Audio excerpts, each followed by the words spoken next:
Hey, shalom, brothers and sisters. Welcome back. I thank you again for joining me. Today's program, I just wanted to share with you the quartodeciman issue.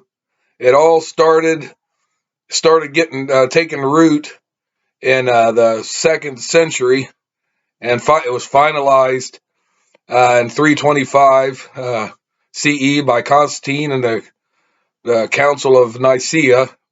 And the quartodeciman is the belief that Passover should be observed the 14th of the Jewish month of Nisan.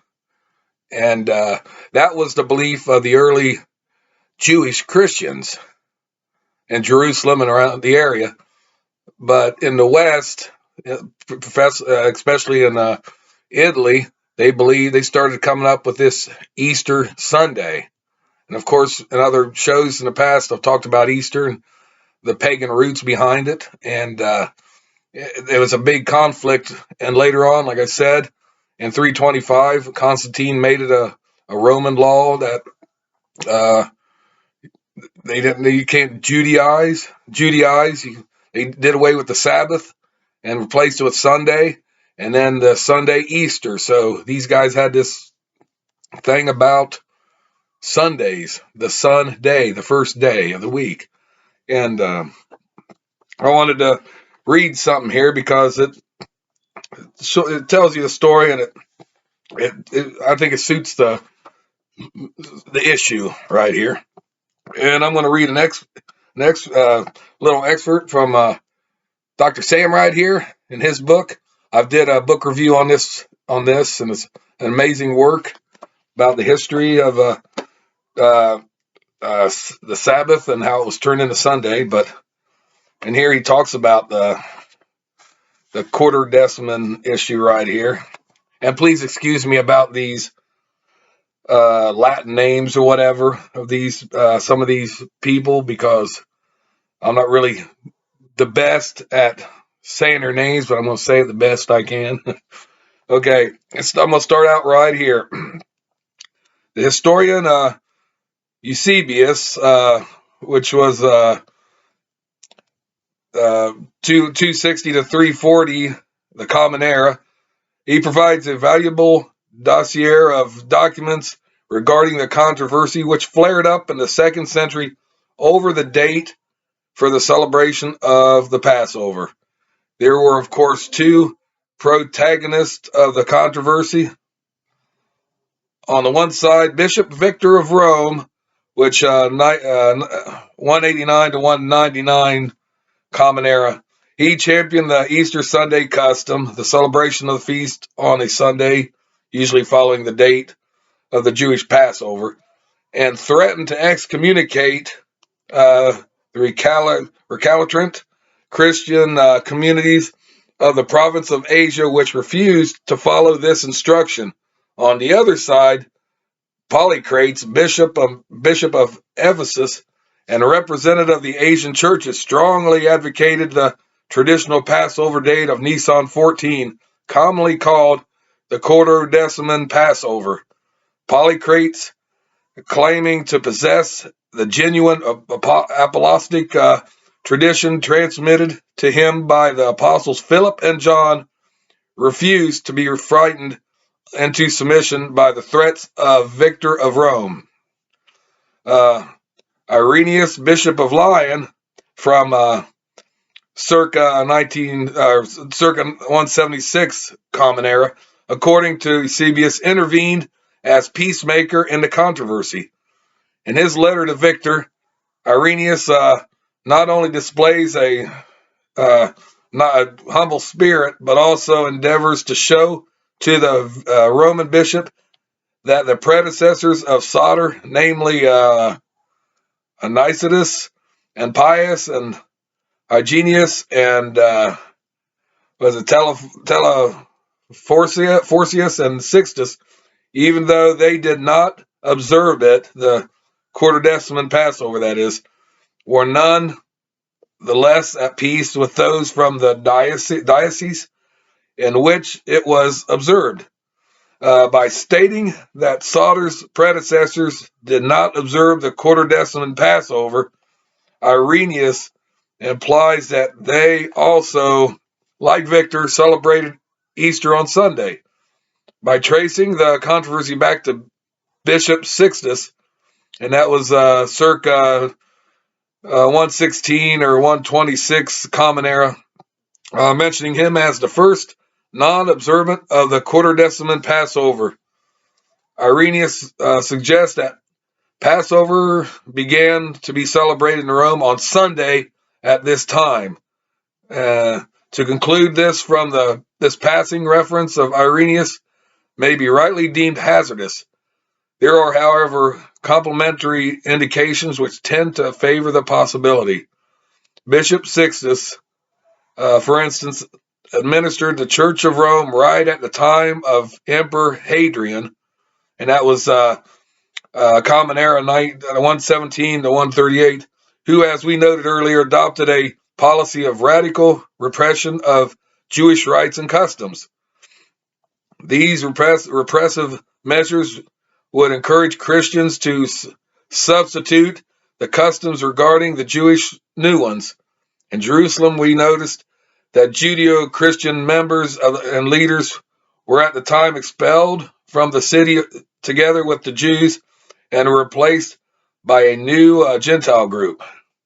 It was also at that historical moment that, according to Epiphanes, the Easter controversy arose. The bishop of Cyrus writes, the controversy arose after the time of the Exodus, circa 135 AD, of the bishops of the circumcision, and it has continued until our time. If, as Epiphanes implies, the controversy was provoked by the introduction after 135 CE of the new Easter Sunday celebration, which a significant number of Quartodeciman Christians rejected, then Sixtus would very well have been the initiator of the new custom, since he was Bishop of Rome only a few years before. Some time must be allowed before a new custom becomes sufficiently widespread to provoke a controversy. The references of Irenaeus and Epiphanes appear then to complement one another. The former suggests that Easter Sunday originated in Rome under Sixtus, and the latter that the new custom was introduced in Jerusalem by the new Greek bishops, thus provoking a controversy. Both events occurred at approximately the same time. Marcel Richard endeavors to show that the new day was introduced at this time not by the Church of Rome, but by the Greek bishops who settled in Jerusalem.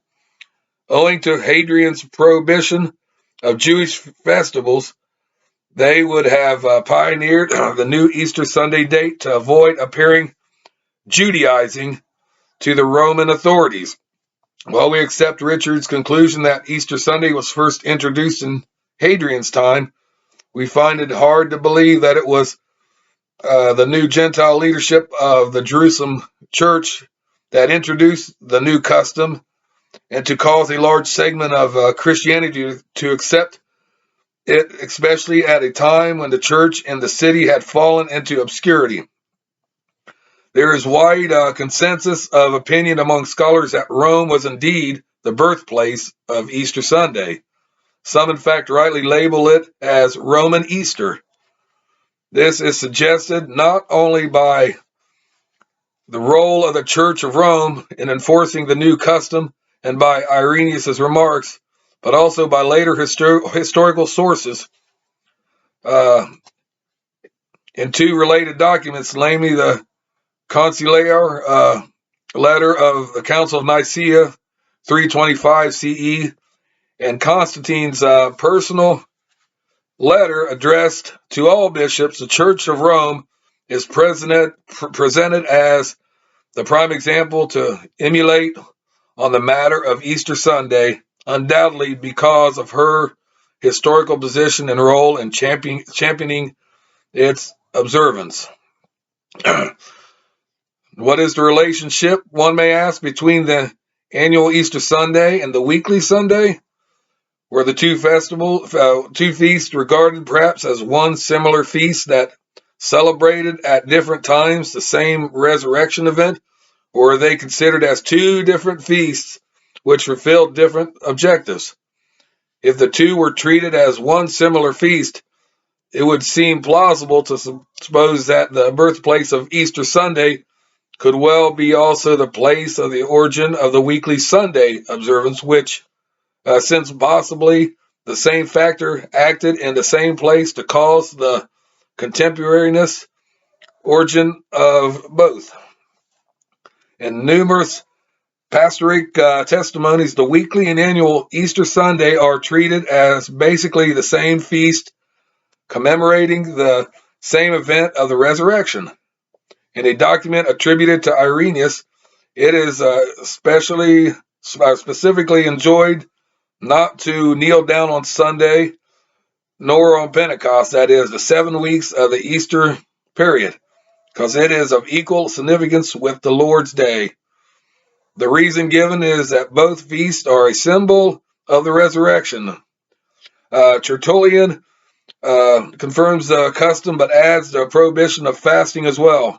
On Sunday, it is unlawful to fast or kneel while worshiping. We enjoy the same liberty from Easter to Pentecost. F.A. Reagan comments on the text saying, in the season extending from Easter to Pentecost, the same custom was followed, thus showing the relation between the annual and weekly feasts. Origen explicitly unites the weekly and the yearly commemoration of the resurrection. The resurrection of the Lord is celebrated not only once a year, but constantly every 8 days. Eusebius similarly states, while the Jews faithful to Moses sacrificed the Passover lamb once a year, we men of the new covenant celebrate every Sunday our Passover. Pope Innocent I, in his letter to Bishop Decentius of Gubbio, confirms the unity existing between the two feasts. We celebrate Sunday because of the venerable resurrection of our Lord Jesus Christ, not only at Easter, but in actuality by the single weekly cycle, which is Sunday. In the light of these representative statements, it would appear that when the weekly and yearly Easter Sunday gained acceptance, they were regarded by many as one feast that commemorated at different times the same event of the resurrection. Though the resurrection is not presented in earlier sources as the dominant motivation for Sunday observance, there seems to be no question as to the basic unity of the two festivities. At this point, it is important to ascertain what in Rome caused the abandonment of the Quartodeciman Passover and introduction of the Easter Sunday. We would presume that the same causes motivated also the repudiation of the Sabbath and the introduction of Sunday keeping, since the latter was regarded by many Christians as an extension of the annual Easter. Today Italians still refer Sunday as Paschetta, which means Little Easter. Scholars usually recognize in the Roman custom of celebrating Easter on Sunday instead of the 14th of Nisan, to use J. Jeremiah's words, the inclination to break away from Judaism. J.B. Lightfoot holds, for instance, that Rome and Alexandria adopted Easter Sunday to avoid even the resemblance of Judaism. M. Righetti, a renowned liturgist, points out also that Rome and Alexandria, after having eliminated the Judaizing Quartodeciman tradition, reputed even the Jewish computations, making their own time calculations, since such a dependence on the Jews must have appeared humiliating. The Nicene Conciliar letter of Constantine explicitly reveals a marked anti-Judaic motivation for their repudiation of the Quartodeciman Passover. The emperor, in fact, desiring to establish a religion completely free from any Jewish influences, he wrote, "It appeared an unworthy thing that in the celebration of these most holy feasts we should follow the practice of the Jews, who have impiously defiled their hands with enormous sin and are therefore deservedly afflicted with blindness of soul. Let us then have nothing in common with the detestable Jewish crowd, for we have received from our Savior a different way. Strive and pray continually that the purity of your souls have not seemed in anything to be suffered by fellowship with the customs of these most wicked men. All should unite in desiring that which sound reason appears to demand, and in avoiding all participation in the perjured conduct of the Jews." The anti-Judic motivation for the repetition of the Jewish reckoning of Passover could not have been expressed more explicitly and forcefully than in the letter of Constantine. Nicaea represents the culmination of a controversy initiated 2 centuries earlier and motivated by strong anti-Judaic feeling, and one which had Rome as its epicenter. The closed nexus existing between Easter Sunday and the weekly Sunday presupposes that the same anti-Judaic motivation was also primarily responsible for the substitution of Sunday keeping by Sunday worship. Several indications have already emerged in the course of this study supporting the conclusion. We notice, for instance, that some fathers reinterpreted the Sabbath as the trademark of Jewish unfaithfulness. Specifically, anti-Sabbath measures were taken particularly by the Church of Rome. The Sabbath was made a day of fasting to show, among other things, contempt for the Jews. Similarly, to avoid appearing to observe the day which the Jews, the Eucharistic celebration and religious assemblies were forbidden on the Sabbath. Additionally, evidence on the role played by anti-Judaism and the abandonment of Sabbath observance will be submitted later on. So, gives you an idea about what the Quartodecimans went up to, and also says what the idea was. It's not really. It was done away with because of Rome, and still there's many that believe it. Not just Jewish people about the Quartodecimans. Other people are waking up to it. And they're going by scriptures, and they go by history, archaeology, all kinds of things. So that's pretty much about the Quartodecimans, a little bit of history from this wonderful book. And I encourage you to get the book. But anyways, that's all I wanted to say right now. And I thank you again for joining me. Please comment below. Let me know if you know what you know about Quartodecimans or anything related to that topic. And also, please give me a big thumbs up and hit that notification bell, and also subscribe. I really would appreciate that. And until we meet again, brothers and sisters, peace out and shalom.